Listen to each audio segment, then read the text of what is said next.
भारत के भूगोल के अंतर्गत अंडमान निकोबार एक प्रसिद्ध विषय रहा है। यूपीएससी की परीक्षाएं, एसपीएससी की परीक्षाएं एवं अन्य ग्रुप ए और ग्रुप बी की परीक्षाओं में अंडमान निकोबार से निश्चित तौर पर प्रश्न पूछे जाते रहे हैं। अंडमान निकोबार को समझने के लिए हमें सबसे पहले अंडमान निकोबार को मैप के ऊपर देखना पड़ेगा। यहाँ पर प्रायद्वीपीय भारत के इस नक्शे में बंगाल की खाड़ी को स्पष्ट रूप से देखा जा सकता है। बंगाल की खाड़ी में अंडमान निकोबार भारत के द्वीपों में सबसे बड़ा द्वीप है। अगर अंडमान निकोबार द्वीप के भौगोलिक इतिहास के बारे में चर्चा करें तो अंडमान निकोबार भारतीय प्लेट पर स्थित एक द्वीप है जो पूर्वी हिमालय का एक हिस्सा है। आप इस चित्र में स्पष्ट रूप से देख सकते हैं कि अंडमान निकोबार एक रिज के सहारे, एक कटक के सहारे स्थित है और इस रिज को 90 डिग्री पूर्वी कटक, 90 डिग्री ईस्टर्न रिज के नाम से जाना जाता है। 90 डिग्री ईस्टर्न रिज क्यों कहा जाता है, इसका उत्तर स्पष्ट है कि यदि अंडमान निकोबार के ऊपर एक सीधी रेखा खींचें तो यह रेखा ऊपर 90 डिग्री लॉन्गिट्यूड, 90 डिग्री पूर्वी देशांतर को जाकर के मिल जाएगी। अंडमान निकोबार के भूगर्भिक इतिहास की कहानी पूर्वी हिमालय के साथ शुरू होती है। पूर्वोत्तर भारत में नामचा बरवा के सहारे हिमालय नीचे की तरफ मुड़ता है और म्यांमार हिमालय का अराकान योमा वाला पार्ट नीचे आगे चलकर अंडमान निकोबार का रूप ले लेता है। अंडमान निकोबार का जो सबसे दक्षिणी हिस्सा है, इंदिरा पॉइंट, वहाँ से इंडोनेशिया के सुमात्रा द्वीप की दूरी मात्र 500 किलोमीटर है और सुमात्रा द्वीप के बगल में सिंगापुर और सुमात्रा के बीच में यहाँ पर मलक्का जलसंधि है। मलक्का जलसंधि विश्व की सबसे व्यस्ततम जलसंधि एवं समुद्री मार्ग है, जिसकी वजह से स्ट्रेटेजिक पॉइंट ऑफ व्यू से अंडमान निकोबार की महत्ता और उपयोगिता बढ़ जाती है। अंडमान निकोबार की राजधानी पोर्ट ब्लेयर भारत की सबसे प्रसिद्ध राजधानियों में से एक है। अंडमान निकोबार के भूगर्भिक इतिहास के बाद यदि हम इसके आधुनिक इतिहास की चर्चा करें तो द्वितीय विश्व युद्ध के दौरान अंडमान निकोबार जापान के कब्ज़े में चला गया। जापान, जो कि एशिया महाद्वीप की सर्वाधिक पूर्वी सीमा पर स्थित है, उसने अपने साम्राज्य का इतना विस्तार किया कि संपूर्ण दक्षिण पूर्वी एशिया और अंडमान निकोबार जापान के कब्ज़े में चले गए। चूँकि द्वितीय विश्व युद्ध में जापान अंग्रेज़ों के खिलाफ लड़ रहा था और भारत पे शासन अंग्रेज़ों का था, इसलिए जापान ने यह अंडमान निकोबार अंग्रेज़ों के विरुद्ध उपयोग करने के लिए नेताजी सुभाष चंद्र बोस की आज़ाद हिंद फौज को 29 दिसंबर सन 1943 को सौंप दिया। अंडमान निकोबार ही वो जगह है जो सबसे पहले भारतीय राज्य क्षेत्र में आज़ाद हुई। यहीं पर सबसे पहले तिरंगा फहराया गया। अंडमान निकोबार की राजधानी पोर्ट ब्लेयर में स्थित सेलुलर जेल विश्व की प्रसिद्ध जेलों में से एक है। आगे नेताजी सुभाष चंद्र बोस की आज़ाद हिंद फौज ने स्वतंत्र भारत के अभियानों का प्रारंभ यहीं अंडमान निकोबार से किया और चूंकि अंडमान और निकोबार अंग्रेज़ों के दिए हुए नाम थे, इसलिए नेताजी ने अंडमान का नाम बदलकर शहीद और निकोबार का नाम बदलकर स्वराज कर दिया। अंडमान निकोबार के भूगोल को समझने के लिए हमें यह भी समझना होगा कि अंडमान निकोबार का यह विस्तृत क्षेत्रफल कितना है।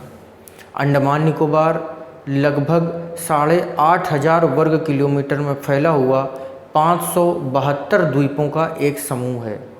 अंडमान निकोबार के इन 572 द्वीपों में से ज़्यादातर द्वीप निर्जन हैं। यहाँ पर मानव अधिवास एवं बस्तियाँ नहीं मिलती हैं। अंडमान निकोबार में 35 से लेकर के 37 द्वीप ऐसे हैं जो आबाद हैं, यहाँ पर लोग रहते हैं और पर्यटन की दृष्टिकोण से भी यह द्वीप महत्वपूर्ण है। अगर अंडमान निकोबार के विस्तृत भूगोल की चर्चा करें तो ये ऊपर का हिस्सा जो आप देख रहे हैं यह अंडमान है और ये नीचे का हिस्सा जो आप देख रहे हैं यह निकोबार है। अंडमान निकोबार वैसे तो बंगाल की खाड़ी में स्थित है, लेकिन पूर्वी दिशा से यह अंडमान सागर से घिरा हुआ है। यदि अंडमान और निकोबार को आपस में अलग करना हो तो अंडमान और निकोबार को आपस में जो रेखा अलग करती है उस रेखा को 10 डिग्री चैनल कहा जाता है। 10 डिग्री चैनल का सीधा सा अर्थ यह हुआ कि इसी 10 डिग्री चैनल को अगर आगे बढ़ा करके हम यहाँ पर ले आएंगे तो भूमध्य रेखा जो कि 0 डिग्री पर स्थित है उससे आगे 10 डिग्री यहाँ कहीं पर आएगा और 10 डिग्री अंडमान और निकोबार की सीमा विभाजन का काम करता है। आइए अब इसी 10 डिग्री चैनल के सहारे अंडमान निकोबार को विस्तार से समझने का प्रयास करें, जिसमें सबसे पहले हम लोग अंडमान को समझेंगे। अंडमान निकोबार को विस्तार से समझने के लिए सबसे पहले हमें अंडमान निकोबार और म्यांमार के बीच की सीमा को ध्यान रखना पड़ेगा। यदि हम अंडमान के उत्तरी हिस्से में आएँ तो ऊपर म्यांमार और नीचे अंडमान निकोबार कोको चैनल के माध्यम से आपस में अलग होते हैं। चूँकि म्यांमार और अंडमान निकोबार भूगर्भिक इतिहास की दृष्टि से एक ही हैं, किंतु राजनीतिक रूप से कोको चैनल के माध्यम से इन्हें अलग किया जाता है। कोको चैनल के उत्तर में बर्मा है और कोको चैनल के दक्षिण में यहाँ पर अंडमान निकोबार स्थित हैं। अंडमान में सबसे पहला पार्ट यहाँ पर हमें उत्तरी अंडमान या नॉर्दर्न अंडमान नज़र आता है। नॉर्दर्न अंडमान से यदि एक सीधी रेखा में आगे जाएं तो बंगाल की खाड़ी और अंडमान सागर के ऊपर हमें नारकोंडम द्वीप भी मिलता है। नारकोंडम द्वीप एक ज्वालामुखी द्वीप है। भारत में जो कुल 2 ज्वालामुखी द्वीप हैं जिनमें नारकोंडम और बैरन आते हैं, ये दोनों ही द्वीप अंडमान निकोबार में स्थित हैं, जिसमें से नारकोंडम उत्तरी अंडमान में स्थित है। उत्तरी अंडमान से जब नीचे की तरफ आते हैं तब फिर हमें मध्य अंडमान नज़र आता है। तो सबसे पहला पार्ट अंडमान का नॉर्दर्न अंडमान या उत्तरी अंडमान है, दूसरा पार्ट मिडिल अंडमान या मध्य अंडमान है। नॉर्दर्न अंडमान और मिडिल अंडमान के ठीक बीच में जब हम लोग आते हैं तो यहाँ पर हमें अंडमान निकोबार की सबसे ऊंची चोटी भी नज़र आ जाती है, जिसका नाम है सैडल पीक। सैडल पीक की ऊंचाई 732 मीटर है और यह अंडमान निकोबार द्वीप समूह की सबसे ऊंची चोटी है। सबसे ऊपर उत्तरी अंडमान, उसके नीचे मिडिल या मध्य अंडमान और फिर मध्य अंडमान के जब नीचे हम लोग आते हैं तब यहाँ पे हमें साउथ अंडमान नज़र आता है। साउथ अंडमान काफ़ी घना बसा हुआ आपको नज़र आ रहा है और साउथ अंडमान की ही सीध में हमको दूसरा वॉल्केनिक आइलैंड या ज्वालामुखी द्वीप नज़र आता है, जिसका नाम है बैरन आइलैंड। तो नारकोंडम हो गया नॉर्दर्न अंडमान में और बैरन हो गया साउदर्न अंडमान में, और इन दोनों के बीच में हो गया मिडिल अंडमान, और सैडल पीक हो गई नॉर्दर्न अंडमान में। साउदर्न अंडमान से संबंधित कुछ प्रश्न जो आयोग की परीक्षाओं में बहुत प्रसिद्ध रहे हैं, उनमें पहला प्रश्न ये है कि अंडमान निकोबार की राजधानी पोर्ट ब्लेयर किस द्वीप में स्थित है। उत्तर है दक्षिणी अंडमान या साउथ अंडमान। इसी प्रकार से एक प्रश्न है कि बैरन द्वीप अंडमान निकोबार के किस हिस्से में स्थित है। उत्तर यहाँ पर भी सरल है, दक्षिणी अंडमान। इसी प्रकार से नारकोंडम से संबंधित भी प्रश्न आपसे पूछा जा सकता है। यदि दक्षिणी अंडमान को, साउथ अंडमान को ध्यान से देखें तो यह काफ़ी घना बसा हुआ है और यहाँ पर कुछ प्रसिद्ध आइलैंड भी हैं, जैसे हैवलॉक आइलैंड यहीं पर है, रोज़ आइलैंड यहीं पर है, राजधानी पोर्ट ब्लेयर यहीं पर है। दक्षिणी अंडमान से जब हम लोग और नीचे की तरफ बढ़ते हैं तो साउदर्न अंडमान के नीचे हमें लिटिल अंडमान मिलता है। साउदर्न अंडमान और लिटिल अंडमान के बीच में चूंकि थोड़ी सी दूरी है, इसलिए इन दोनों ही द्वीपों को डंकन पैसेज के सहारे एक दूसरे से अलग किया जाता है। इस प्रकार से उत्तरी अंडमान या अंडमान द्वीप समाप्त होता है, जिसके 4 प्रमुख भाग हैं। सबसे ऊपर है उत्तरी अंडमान, उसके नीचे है मध्य अंडमान, उसके नीचे है दक्षिणी अंडमान और सबसे नीचे है लिटिल अंडमान। परीक्षा के दृष्टिकोण से यह चारों द्वीप इसलिए भी याद होने चाहिए क्योंकि ऐसा प्रश्न अक्सर पूछ लिया जाता है कि अंडमान निकोबार के निम्नलिखित द्वीपों को उत्तर से दक्षिण के क्रम में सजाइए। तब आपको स्पष्ट रूप से पता होना चाहिए कि उत्तर से दक्षिण इसका सही क्रम क्या है। ठीक इसी प्रकार से एक प्रश्न आपसे पूछा जाता है कि डंकन पैसेज किन 2 द्वीपों के बीच में स्थित है। इसका उत्तर भी सरल है, डंकन पैसेज दक्षिणी अंडमान और लिटिल अंडमान के बीच में स्थित है। यहाँ पर एक चीज़ और ध्यान देने योग्य है कि दक्षिणी अंडमान के पश्चिम में सेंटिल आइलैंड भी है। सेंटिल आइलैंड महत्वपूर्ण इसलिए भी हो जाता है क्योंकि अंडमान निकोबार में पाई जाने वाली सेंटिलीज नाम की जनजाति इसी द्वीप पर पाई जाती है। डंकन पैसेज को एक बार और ध्यान से देख लीजिए, क्योंकि डंकन पैसेज के माध्यम से जिन 2 प्रमुख द्वीपों का बंटवारा हो रहा है, इसी के बीच में यहाँ पर सिस्टर आइलैंड और ब्रदर आइलैंड भी मिलते हैं। तो कई बार ऐसे प्रश्न की संभावना भी बन जाती है कि सिस्टर आइलैंड और नॉर्दर्न ब्रदर या साउदर्न ब्रदर आइलैंड किस आइलैंड का एक हिस्सा है। तो उत्तर इसका भी सरल हो जाता है।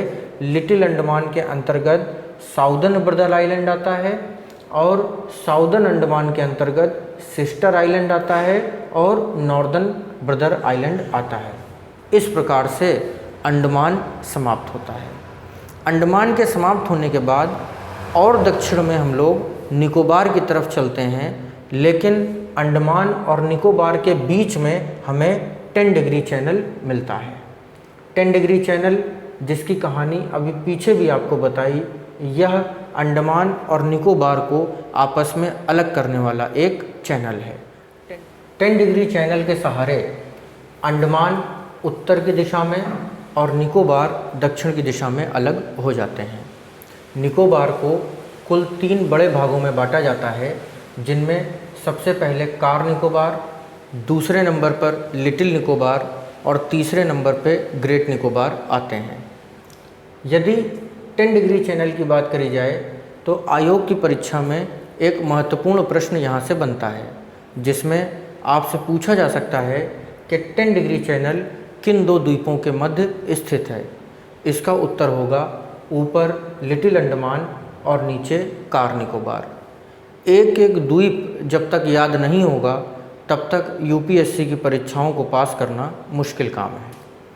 कार निकोबार के बाद जब हम लोग नीचे चलते हैं तब हमको यहाँ पर लिटिल निकोबार और ग्रेट निकोबार नज़र आता है।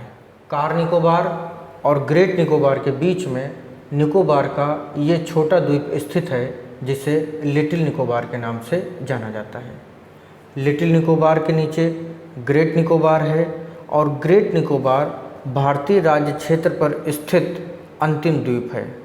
ग्रेट निकोबार के दक्षिणतम बिंदु को ही इंदिरा पॉइंट कहा जाता है। यह इंदिरा पॉइंट 6 डिग्री पर स्थित है। भारत के राज्य क्षेत्र की सीमा 6 डिग्री से प्रारंभ होती है, किंतु यदि कन्याकुमारी की तरफ जाएं तब कन्याकुमारी में 8 डिग्री 4 मिनट अक्षांशीय विस्तार है। यहाँ से भी 2 प्रश्न पूछे जा सकते हैं।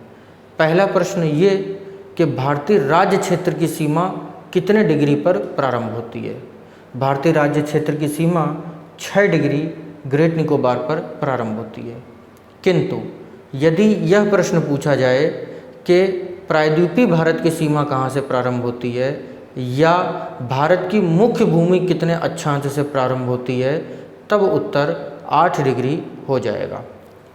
ग्रेट निकोबार में ही दक्षिणी हिस्से में यहाँ पर एक जैव आरक्षित क्षेत्र स्थित है, जहाँ पर सॉल्ट वाटर क्रोकोडाइल को प्रिजर्व किया गया है।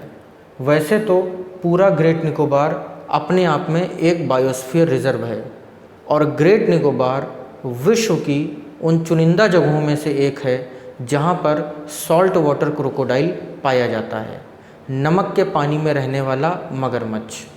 मगरमच्छ जब भी आप देखेंगे तो आपको नदियों में मिलेंगे, किंतु यदि कोई मगरमच्छ समुद्र के खारे पानी में मिले तो वह विशेष हो जाता है और इसी विशेष मगरमच्छ को ग्रेट निकोबार में जैव आरक्षित क्षेत्र के अंतर्गत रखा गया है। इस प्रकार से निकोबार द्वीप में सबसे उत्तर में कार निकोबार, बीच में लिटिल निकोबार और दक्षिण में ग्रेट निकोबार स्थित हैं। अंडमान निकोबार के भूगोल से संबंधित यहाँ पर लगभग सभी प्रश्न समाप्त होते हैं, किंतु यह आपकी जिम्मेदारी बनती है कि उत्तरी अंडमान से लेकर ग्रेट निकोबार तक सभी द्वीपों को एक क्रम में याद कर लें। जैसे सबसे ऊपर उत्तरी अंडमान, उसके नीचे मध्य अंडमान, उसके नीचे दक्षिणी अंडमान, उसके नीचे लिटिल अंडमान, उसके नीचे कार निकोबार, उसके नीचे लिटिल निकोबार और सबसे नीचे ग्रेट निकोबार। अंडमान निकोबार से संबंधित जो भी प्रश्न यहाँ पर डिस्कस किए गए हैं उनको बैक पेपर पे आपको लगा लेना चाहिए। इस प्रकार से अंडमान निकोबार यहाँ पर समाप्त होता है। भारत के नक्शे पर ये अंडमान निकोबार आपको नज़र आ रहा है। एक बार इस पूरे टॉपिक का रिवीजन आप कर सकते हैं, जिसमें सबसे पहले यहाँ पर कोको चैनल, जिसके माध्यम से बर्मा और अंडमान निकोबार आपस में अलग होते हैं। कोको चैनल से जब आप नीचे आएंगे तो आपको मिलेगा उत्तरी अंडमान और उत्तरी अंडमान के सामने आपको मिलेगा नारकोंडम द्वीप। उत्तरी अंडमान के नीचे मध्य अंडमान और मध्य अंडमान के नीचे दक्षिणी अंडमान, जिसके सामने आपको मिलेगा नारकोंडम। दक्षिणी अंडमान में ही यहाँ की राजधानी पोर्ट ब्लेयर स्थित है। दक्षिणी अंडमान के नीचे डंकन पैसेज और डंकन पैसेज के नीचे लिटिल अंडमान। लिटिल अंडमान के नीचे आपको मिलेगा 10 डिग्री चैनल और 10 डिग्री चैनल के नीचे शुरू हो जाएंगे निकोबार।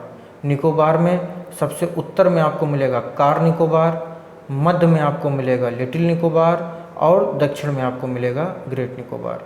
इस प्रकार से अंडमान निकोबार से संबंधित लगभग सभी प्रश्न समाप्त होते हैं, किंतु प्रशासनिक तौर पर आपको अंडमान निकोबार को और भी ज़्यादा अध्ययन करना पड़ेगा।